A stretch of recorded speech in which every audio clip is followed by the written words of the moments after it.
Hello बच्चों, आज मैं बात करूँगा क्लास 12 का विषय रसायन विज्ञान। ठीक है, बिलियन चैप्टर कौन सा है? बिलियन। इसके बारे में बात करूँगा। ठीक है, अब है क्या बिलियन? है क्या? सबसे पहले ये समझो बिलियन है क्या। ठीक है ना, तो फर्स्ट हेडिंग है बिलियन। बिलियन है क्या? तो आपको डेफिनेशन देना है दो या दो से अधिक पदार्थों का समांगी मिश्रण। समांगी मिश्रण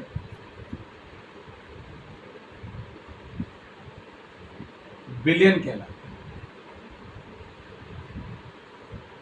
जैसी बात है, एक से तो बिलियन बनेगा नहीं, या तो उसमें दो होंगे या दो से अधिक पदार्थ होंगे, और उनका कैसा मिश्रण? समांगी मिश्रण। फॉर एग्जाम्पल्स याद देखो, ये कोई बीकर लिया है, इस बीकर के अंदर जल भरा हुआ है।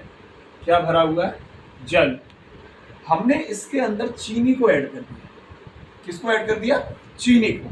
अब जब हम इसमें के अंदर चीनी को ऐड करेंगे तो ये बन जाएगा शरबत। क्या बन गया? शरबत बन गया। जब ये शरबत बन गया, अब यहाँ पे एक बात आती है कि समांगी मिश्रण क्या है। ठीक है, तो ये ध्यान रखना है, जब हमने जल के अंदर चीनी को मिलाया है, अब हम चीनी को जल से अलग नहीं कर सकते हैं। मतलब आप कह सकते हो, कोई कहे समांगी मिश्रण क्या है, तो जब हम कोई पदार्थ किसी दूसरे अन्य पदार्थ में मिलाते हैं और उस पदार्थ में से मिलाए हुए पदार्थ के अणुओं को अलग नहीं कर सकते हैं, तो वो कहलाएगा समांगी मिश्रण। दूसरा एग्जांपल सुन लो। एक बीकर है, इस बीकर के अंदर जल भरा हुआ है और इसके अंदर हमने नमक को ऐड किया, मतलब सोडियम क्लोराइड को ऐड किया है। जब ये नमक इस जल के अंदर घुल जाएगा तो फिर इस नमक को जल से हम अलग नहीं कर सकते हैं। जब जल से नमक को अलग नहीं कर सकते हैं तो ये कैसा मिश्रण हो गया? समांगी मिश्रण हो गया। कैसा मिश्रण हो गया बेटा? समांगी मिश्रण हो गया। तो विलियन की डेफिनेशन क्या है? दो या दो से अधिक पदार्थों का समांगी मिश्रण विलियन कहलाता है। अब हालांकि अब ये है चीनी है, चीनी के अंदर हम नींबू जल भर दिया है, जल के बाद आपने चीनी भर दिया है, चीनी के बाद आप इसमें नींबू का रस भी डालते, तो आप सबको ऐड कर दो, तब भी वो क्या बन जाएगा? विलियन बन जाएगा। क्या बन जाएगा?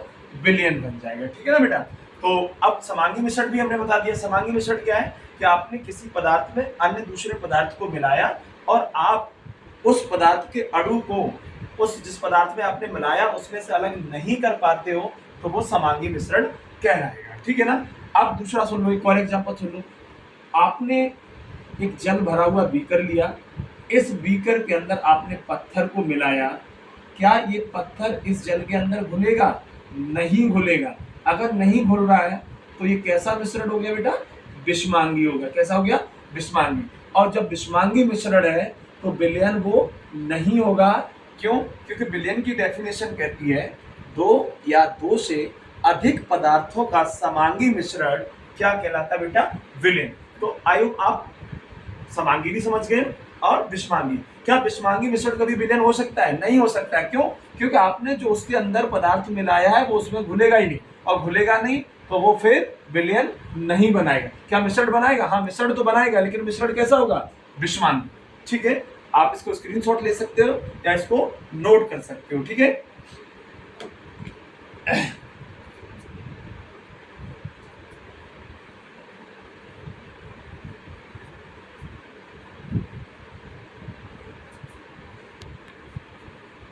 अब हेडिंग 2 होगी।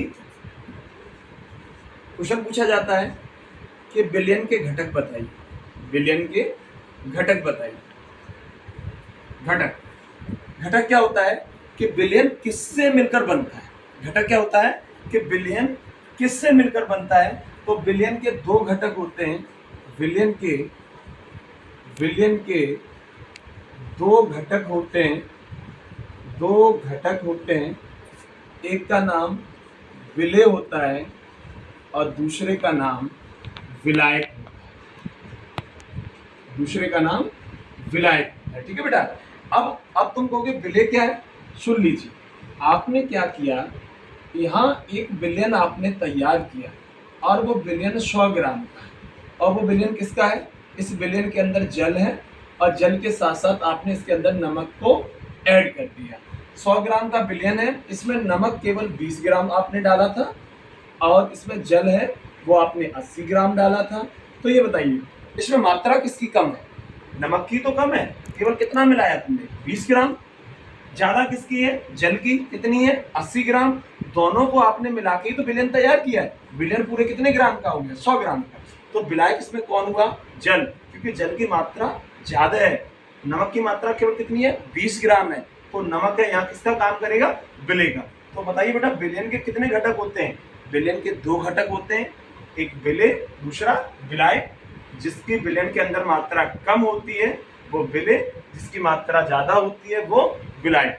फॉर एग्जाम्पल आपने क्या किया, कि यहाँ आपने 200 ग्राम का एक विलयन तैयार किया और जो विलयन बना है वो दूध और पानी से मिलकर बना है और इसमें दूध है वो 180 ग्राम है और आपने पानी कितना मिलाया? केवल 20 ग्राम है। 180 20 कितना हो गया? 200 ग्राम है। तो इसमें विलय कौन हुआ? फिर पानी हुआ, क्योंकि पानी कम है, ज्यादा कौन है? दूध। तो ये क्या किसका काम करेगा? विलायक का काम करेगा। ठीक है ना? तो विलयन के बेटा कितने घटक हो गए? 2। पहला विलय, दूसरा विलायक। आप समझ चुके हो और आप इसका स्क्रीनशॉट ले सकते हो। ठीक है, थर्ड हेडिंग आपको मिलेगी,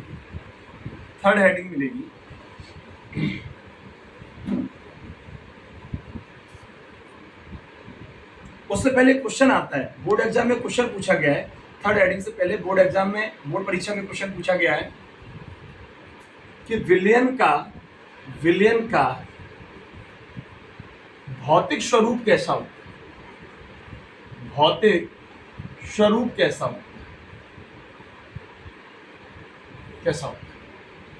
उसने पूछा कि विलयन आप बनाते हो तो उसका भौतिक स्वरूप कैसा होता है? भौतिक स्वरूप का मतलब है कि विलयन का रूप कैसा होता है, कैसा बनता है। तो ध्यान रखना कि जिसकी भी मात्रा ज्यादा होगी, और ज्यादा मात्रा किसकी होती है? विलायक की। ये ध्यान रखना है। तो विलयन का जो रूप होगा वो हमेशा विलायक जैसा होगा। अगर विलायक के रूप में कोई ठोस चीज ज्यादा है तो विलयन ठोस बनेगा, द्रव ज्यादा है तो द्रव जैसा बनेगा, गैस ज्यादा है तो गैस जैसा बनेगा। मतलब जिसकी मात्रा ज्यादा होगी हमेशा विलयन वैसा ही बनेगा।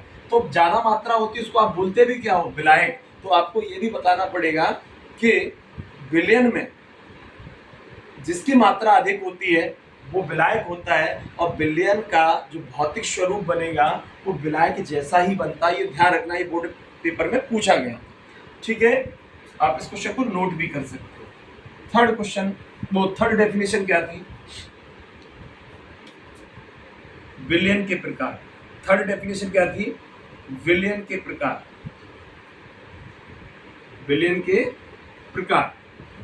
तो बेटा ध्यान रखना है, विलयन के 2 प्रकार होते हैं।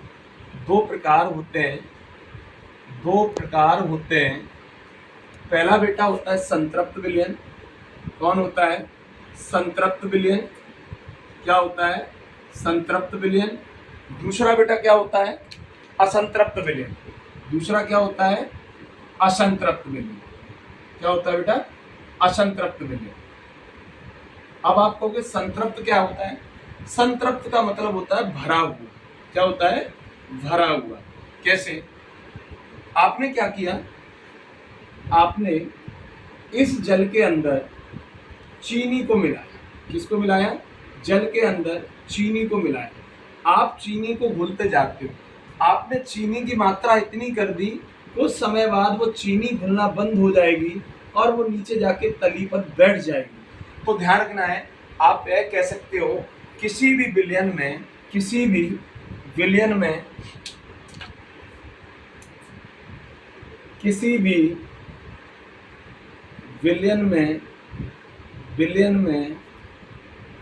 विलय की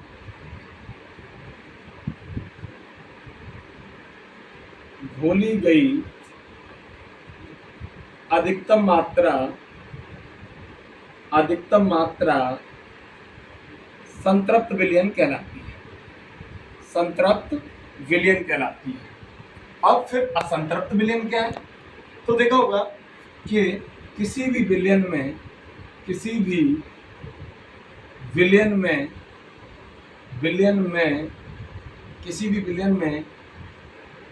घोली गई मात्रा या घोली गई विलय की मात्रा संतृप्त विलयन से कम होनी चाहिए।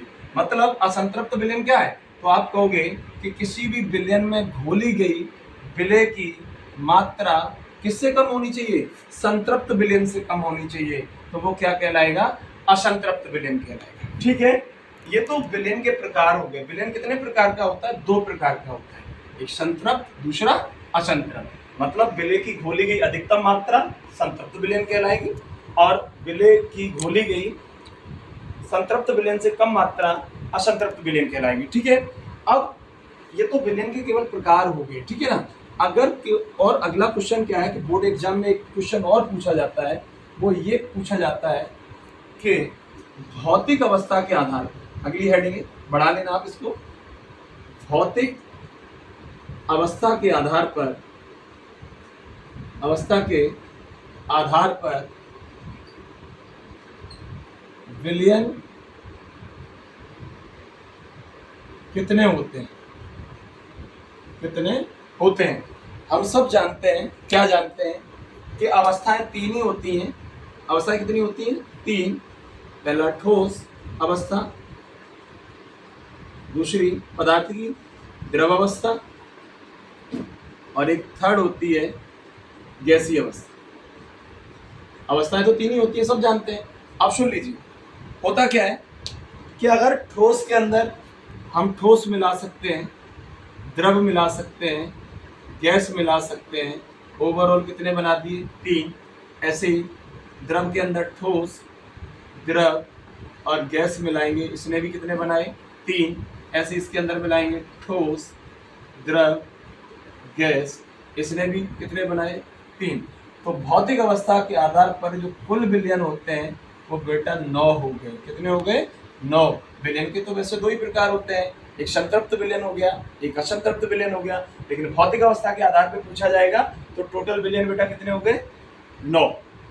आज थोड़ा बहुत वॉइस में प्रॉब्लम आ रहा होगा जो साफ नहीं हो सकती है, या थोड़ा बोर्ड का प्रॉब्लम है, वो 2-3-4 दिन में अच्छे से मैनेज हो जाएगा, अच्छा बोर्ड मैनेज हो जाएगा। और उसके लिए कुछ चीज़ें चल रही हैं, मैं फिजिक्स का भी देख रहा हूँ, मेरी टीम है वो काम करेगी, मैं बोर्ड 10th के लिए भी कोशिश करूँगा। आप लोग का केवल सपोर्ट चाहिए, बाद बाकी कुछ नहीं है, बाद बाकी तो जो हमें करना है वो हम कर ही रहे हैं। और आप लोगों को जो कंटेंट जो भी आपके बुक्स में होगा, या आप कहीं दूर जा रहे हो, कहीं बाहर इसके लिए जा रहे हो, कहीं जाने की ज़रूरत नहीं है, कुछ भी नहीं करना है। आप इन सब चीज़ों को देखोगे, आप वहाँ जाओगे तब भी यही मिलेगा, आप इसको देखोगे तब भी यही मिलेगा। और मैं इस बात का भरोसा दिलाता हूँ कि जो इधर कराया जाएगा, जो भी होगा, वो आपको एक अच्छे वे में ले जाएगा। मैं ये नहीं कहता हूँ कि मैं अच्छा पढ़ाता हूँ, कोई दूसरा ख़राब पढ़ाता है, नहीं। शायद अपने अपने सबके तरीके अलग अलग होते हैं। मैं कोशिश ये करूँगा कि केमिस्ट्री का चल रहा है, मैं फिजिक्स के लिए प्रयास कर रहा हूँ, मैं हाई स्कूल का मैथ और साइंस के लिए प्रयास कर रहा हूँ, मैं एक स्पेशल क्लास इंग्लिश का रखवाना चाह रहा हूँ। उसके लिए मैं कुछ लोगों से मेरी बात भी हो रही है, और अगर वो अच्छे से सब काम करेगी, मेरी टीमें अगर काम कर रही हैं, मेरे साथ जो लड़के काम करने वाले हैं वो सही से काम करेंगे, तो आगे इसका एक फ़ायदा देखने को मिलेगा बच्चों के लिए। जो बच्चे हैं जिनके पास टाइम नहीं है, समय नहीं है, पैसे का अभाव है, वो घर बैठे आराम से अपने स्टडी को कंटिन्यू रख सकते हैं। पैसे के अभाव में किसी बच्चे की पढ़ाई नहीं रुकेगी। बस मैं इस वे से ही काम कर रहा हूँ, ना इसके लिए हमें कोई लालच है, ना इसके लिए हमें कुछ करना है। केवल ये है कि हमें एक सही डायरेक्शन कैसे दे सकते हैं। एक बच्चे को एक गांव में रहकर उसको एक नगर जैसी शिक्षा, एक शहर जैसी शिक्षा कैसे मिल सकती है, वो उसके लिए मैं भरपूर प्रयास करूँगा। चाहे वो किसी भी वर्ग का हो, उससे हमें कोई मतलब नहीं है, वो एक छात्र की कैटेगरी में आता है। केवल मैं छात्रों के हित के लिए प्रयास करूँगा। बाद बाकी और सब चीज़ों को, मेरे आगे क्या हुआ, पीछे क्या हुआ, इन सब चीज़ों को भूलकर केवल मैं तुम्हारे लिए अपने आप को समर्पण कर दूंगा, और किसी के लिए नहीं, केवल तुम्हारे लिए। थैंक यू, धन्यवाद।